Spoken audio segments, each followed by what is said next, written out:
Welcome back to another I Am Heavy Cash podcast. It's your boy Don Heavy representing the Shy and the NY. You already know. We're going to talk about investing versus gambling. I've heard that people saying that investing in stocks and investing in bonds is pretty much an educated gamble. You know, well, they don't even give it the pride of an educated gamble. They just say it's a downright gamble. That's a damn shame. We're going to talk about the difference between investing in stocks and gambling. I'm going to talk about some things with gambling. Now, when you're gambling, it's you against the gambling entity. What is that gambling entity? Now, we have casinos here. Now, who are you going against in the casino? You're going against the dealers that know how to play the game way better than you ever could. All right? Then you're going against the cards. You're going against the cards if you're playing the card game as well as the dealer. So you're going against random chance and it's somebody that knows how to play the game that's getting paid to beat you at the casino's game. And even if you're dealing with poker, you're still going against the dealer with the cards and the other players. Stop. You know, you can't control what cards you get, what cards you receive. You can only control how much you bluff or how many people don't know how to play as well as you do or how much you can front that you know how to play. So that's one gambling entity that you're going up against when you're gambling. Another one is the lotto. Now, when you're going up against the lotto, you're going up against millions of people that are all hoping for the chance to pay at the best time and get that random sequence of numbers that are going to come out on that one day. How ridiculous does that sound? Investing sounds like lotto? Really, people? Really, people? What are you talking about? Millions of people investing in one thing to get a random sequence of numbers on one day. That sounds like an investment to you? That sounds ridiculous to me. Moving on. We have horses, the OTB, off-track betting. Now, what are you going up against here? Now, you're going up against the diet. Hopefully, these horses are being fed. Now, you can't get that information anywhere unless you're in the stables with the horses. And if you don't own the horses, what are you doing in the stable with the horses? That's some freak body stuff I don't want to know about. So moving on. We're talking about the breed of horses. What breed of horses is this? Who are the fastest horses? Who are the slowest horses? Once again, if you up in a stable knowing about the breed of the horses, if you don't own the horses, that's a freak body business I don't want to get into right now. Moving forward, you're talking about the trainers. How are these trainers doing? What's the diet of these trainers? How much are these trainers getting paid? How long have they been training? What's their training experience? So there's a lot of things going on right there in that off-track betting gambling situation. All right, when you're betting with these horses, you have a lot to consider when placing your bets and picking these names. And it's more than just a name with the horses. I can't think of any names right now, but it's more than just a name with these horses, all right? Now we're hoping for a good jockey at the same time. Now, hopefully this jockey only weighs 50 pounds because some of them weigh 60. Hopefully he only weighs 50 pounds and he has on the nice boots and he's hitting the horse a couple of times more than the other jockeys or hitting the horse at the right time, whatever the case may be. You still have too many things to worry about when talking about this gambling tip as an investment decision, talking about off-track betting. This is just the entity of horses, of off-track betting.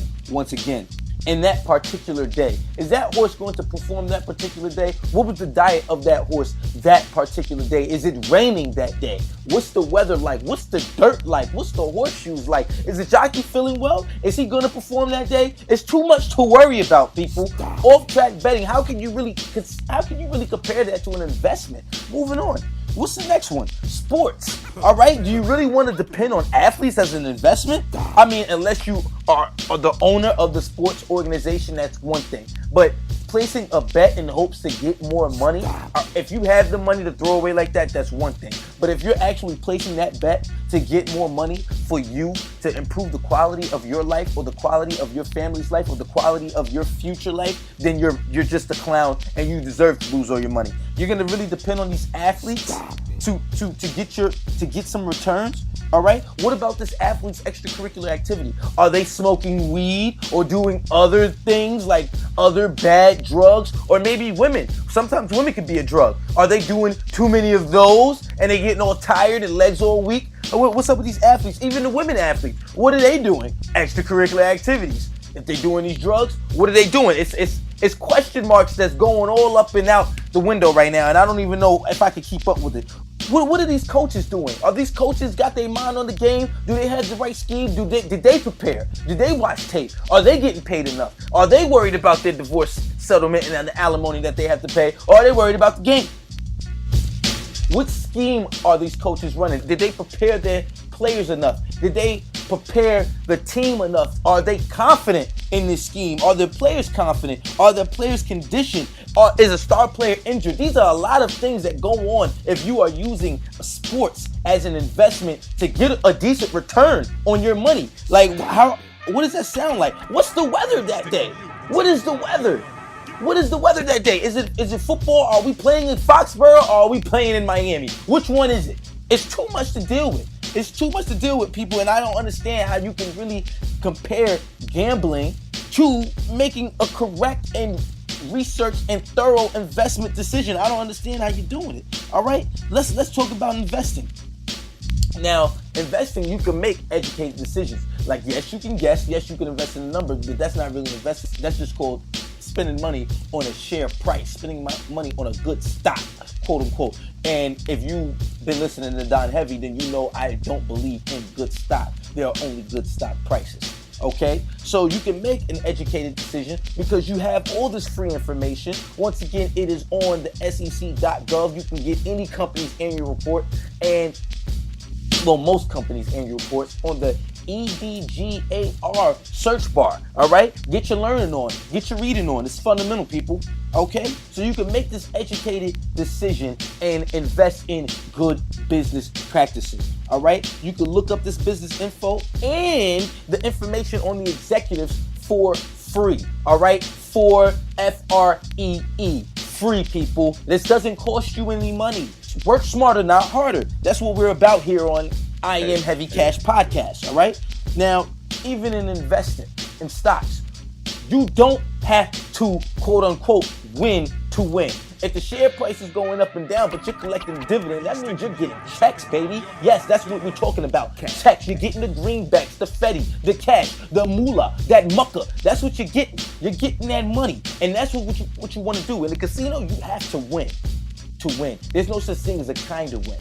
No, you have to win to win. But with stocks, you don't always have to win to get a cash payment, baby. And that's what we're doing it for. We're doing it for that cash payment. Now, the one knock on stocks is world events. Yes, some type of catastrophe in the world could send prices and the strength of the dollar up or down and send companies haywire and yeah, companies fire thousands of people on the drop of a dime just to return money to shareholders. But you know what? When that share price goes down, or that catastrophe happens, or that bad business practice gets them looked bad at by the media, that's not always a bad thing, because that means you can buy that company at a discount. These low prices aren't always bad prices. Okay? That's the beauty of the stock market. When you're gambling, okay? You're gambling, and when you win that day, that changes your life that day, and maybe for the foreseeable future with, a week or two, depending on what you do with that money. But with stocks, you don't have to cash out, and you can change your future. You can change your life. You can change your family's life. The people that invested heavy in Coca-Cola back in 1900 and haven't divested in Coca-Cola since then, it's 2015, baby. They're multimillionaires 10 times over, 14 times over, 15 times over. All right? That means their whole family, if they were broke in the 1900s, they got millions right now. And maybe they're not cashing out those millions, but they got that worth. Those dividends count for something. Those liquid assets count for something. They definitely make you wake up on the right side of the pillow most mornings. Let's put it like that. And there's 1,000 ways to play the investment game, okay? There's only one way to play the casino game, to play the lotto, to play horses, and to play sports. And that is to win, baby, win. Like Al Davis said. There's only one way to win in gambling, and that is winning by itself. But in stocks, you can do everything. You can get mutual funds. Maybe you don't want to read up on these companies. Maybe you don't want to read up on an annual report. Maybe reading is just not your thing. Okay, whatever. Get a mutual fund. Let's get a collective group of stocks. Let's get an ETF, exchange trade fund. Let's get something like that. You know, it's just a whole bunch of things that you can do. You invest in an index, invest in the S&P 500, invest in an index if you don't want to do the research. But you can invest in an entity that is a business that has proper business operations that are profitable for more than just this year, for the last couple of years, and you know you recognize the business, you like it, you even buy from them yourself, and whatever product or service they sell is flying off the charts. You already know that. That's research on its own because you're going out there and finding out yourself. Invest in that. When you invest in that, make some money, improve your life, and that's what we're trying to do. Thank you. Tune in to I Am Heavy Cash with Don Heavy. Follow me on Twitter at DonHeavy_invest. I repeat that. Follow me on Twitter at DonHeavy_invest. Holla at your boy. Give me the loot, give me the loot. Give me the loot, give me the loot. Give me the loot, give me the loot.